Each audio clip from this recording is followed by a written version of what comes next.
दशमी के दिन समर्पित की गई शमी का एक पत्ता, महादेव को अगर एक शमी का पत्ता दशमी के दिन समर्पित कर दिया जाता है तो जिंदगी में कभी बेभव और धन की कमी नहीं आती। उसी तरह इस हृदय को शिव तत्व में समाहित कर कर रखना। शमी का पत्र है, एक पत्ते में 14 करोड़ सोने की मुद्रा का फल होता है। उस दशमी के दिन जो एक शमी का पत्र भूलवश भी महादेव को समर्पित कर दे, उसकी जिंदगी में कभी संपदा की कमी ना आए।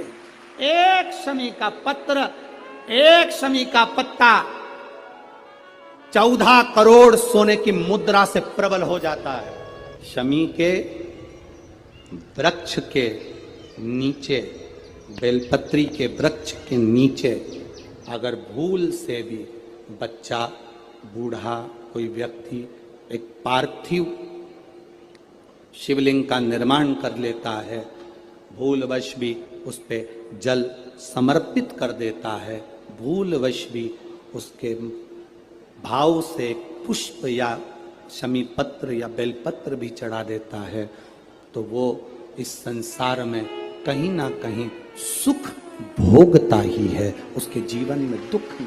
प्रयास करा करो, अगर घर में संपदा लक्ष्मी नहीं आ रही हो, व्यापार व्यवसाय नहीं चल रहा हो, नौकरी सर्विस नहीं मिल रही हो, बहुत तकलीफ हो,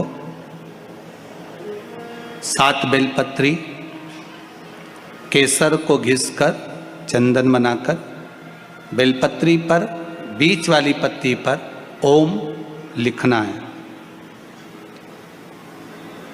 दोनों पत्तियों पर भी एक आद्यशक्ति जगदम्बा के नाम की केसर की बिंदी लगाना है, दूसरे में श्री गणेश रिद्धि सिद्धि के नाम की बिंदी लगाना है। शिव जी पर समर्पित करते जाना, शंकर को चढ़ाते जा। जल के पात्र में थोड़ा सा शहद, गंगा जल उसमें डालकर, पात्र में जल लेकर उसमें थोड़ा सा शहद, गंगा जल डालकर भगवान शंकर को कुंदकेश्वर महादेव के नाम से, कौन से महादेव? कुंदकेश्वर कहते हैं। बहुत बांधाओं में जब व्यक्ति पड़ जाता है, बहुत बांधाओं में जब व्यक्ति चला जाता है, कुछ ना कुछ समस्याओं में जब व्यक्ति फंसा रहता है, पड़ा रहता है, तो कुंदकेश्वर महादेव का स्मरण करना चाहिए। दूध, कच्चा दूध केवल शिवलिंग पे चढ़ाना चाहिए या पूरे शिव परिवार पे चढ़ाना चाहिए? प्रश्न अच्छा है। और शिव महापुराण की कथा, रुद्राक्ष उत्सव चल रहा है, तो आप उसको समझें। दूध केवल शिवलिंग पे चढ़ाना चाहिए या जो शिवलिंग के आसपास में सभी परिवार विराजमान होता है उस पे भी चढ़ाना चाहिए? अगर लिंग पुराण आप उठाकर देखेंगे तो लिंग पुराण में एक बड़ा सुंदर संवाद आता है, जिसमें जो वर्णन किया गया है कि उसमें लिंग पुराण के अंतर्गत एक पीले शिवलिंग का वर्णन आता है कि पीला जो शिवलिंग होता है उस शिवलिंग का भाव कितना सुंदर बताया गया है। उसमें व्याख्यान वर्णन में आप अगर पढ़ेंगे, देखेंगे लिंग पुराण के अंतर्गत, तो उसमें आता है कि दूध जब आप देव अधिदेव महादेव के शिवलिंग पर समर्पित करते हो तो शिव महापुराण की कथा कहती है, लिंग पुराण कथा कहती है, नर्मदा पुराण, स्कंद पुराण, पद्म पुराण, अग्नि पुराण, सारी पुराणे वर्णन करती है, वराह पुराण, ब्रह्मवेत्ता पुराण, ये जितनी पुराणे सब वर्णन करती है कि जब शिवलिंग पर हम दूध चढ़ाते हैं तो केवल शंकर भगवान के शिवलिंग पर दूध चढ़ा देने से संपूर्ण परिवार पर दूध चढ़ जाता है। अलग से हमें कहीं चढ़ाने की जरूरत नहीं, अलग से हमें कहीं दूध ले जाकर चढ़ाने की जरूरत नहीं कि हमें गणेश जी को अलग से चढ़ाना पड़ेगा, देवी जी को अलग से चढ़ाना पड़ेगा, कार्तिकेय जी को अलग से चढ़ाना पड़ेगा या नंदी को अलग से चढ़ाना पड़ेगा। आपको ज्ञात होना चाहिए कि शंकर भगवान पर चढ़ाया गया थोड़ा सा भी दूध, जल जो हम भगवान शिव को समर्पित कर रहे हैं वो केवल शिव के लिए नहीं रहता, केवल भगवान शंकर के लिए नहीं है, वो स्वयं 33 कोटि देवताओं को समर्पित हो जाता है। स्वयं 33 कोटि देवताओं को। एक लोटा पानी बेलपत्री आप शिवलिंग पर पहले चढ़ा रहे हैं, उसके बाद जल चढ़ा रहे हैं। दूसरा, जल चढ़ाने के बाद बेलपत्र चढ़ा रहे हैं। ये दो अलग अलग क्रम है शंकर भगवान की पूजन के। आप समझ लीजिएगा जरा, ये प्रसंग कभी नहीं आया, आज आया है तो उसको समझ।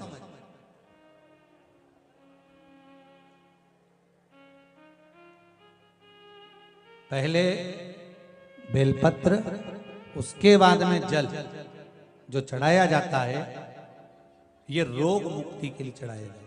आप शिव मंदिर में जाकर दर्शन करेंगे तो दो चीजें अपने को दर्शन करने को मिलेगी। एक, भक्त आता है शंकर जी के मंदिर में, लोग भाव से पहुंचते हैं तो पहले वो क्या करते हैं, पहले बेलपत्री चढ़ा देते हैं, फिर जल चढ़ा देते हैं। और एक भक्त जो शिव मंदिर में पहुंचता है, पहले जल चढ़ाता है, फिर बेलपत्र चढ़ाता है। दोनों का अलग अलग क्रम है, दोनों का अलग अलग भाव वर्णन है। पहला, अगर बेलपत्र चढ़ाया है और उसके बाद अगर आप शंकर भगवान पे जल चढ़ा रहे हो तो ये रोग मुक्ति के लिए होता है। जैसे बड़े रोग किसी को हो जाए, रोग किसी को घेर ले, तो वो बेलपत्री चढ़ाने के बाद फिर जल चढ़ाएगा तो उसको रोग थम जाएगा और फिर वो रोग आगे नहीं बढ़ेगा, आगे नहीं बढ़ेगा। रोगों को थामने के लिए बेलपत्री पहले, फिर जल। कुछ कार्य के लिए आप, सिद्धता के लिए आप, अच्छे कार्य के लिए आप, मन की प्रसन्नता के लिए, आनंदता के लिए आप शिव आराधना कर रहे हो, आप शंकर की आराधना कर रहे हो, तो आप जल चढ़ाकर फिर बेलपत्री चढ़ा, उसका लाभ आनंद में। आपने जल चढ़ाया, उसके बाद बेलपत्र चढ़ा। बस एक बात का स्मरण आपको होना चाहिए शिव महापुराण का, कि जब भी आप भगवान शंकर को बेलपत्र चढ़ाते हैं, बेलपत्र समर्पित करते हैं, बेलपत्र समर्पित करते समय प्रयास करा करें कि ये बेलपत्र को जब भी आप समर्पित करें, प्रयास करें कि बीच की जो पत्ती होती है बेलपत्र की, मध्य की जो पत्ती होती है, उसको अंगुष्ठ से पकड़ा जाए। उसके बाद में आप फिर बेलपत्री को शिव पर समर्पित करें, प्रयास करिए। बेलपत्र जो हम भगवान शंकर को समर्पित करते हैं, उसका मध्य जो भाग होता है, बेलपत्री का जो 3 देवताओं का मध्य जो भाग होता है, उसको पकड़कर बेलपत्री को शिव को समर्पित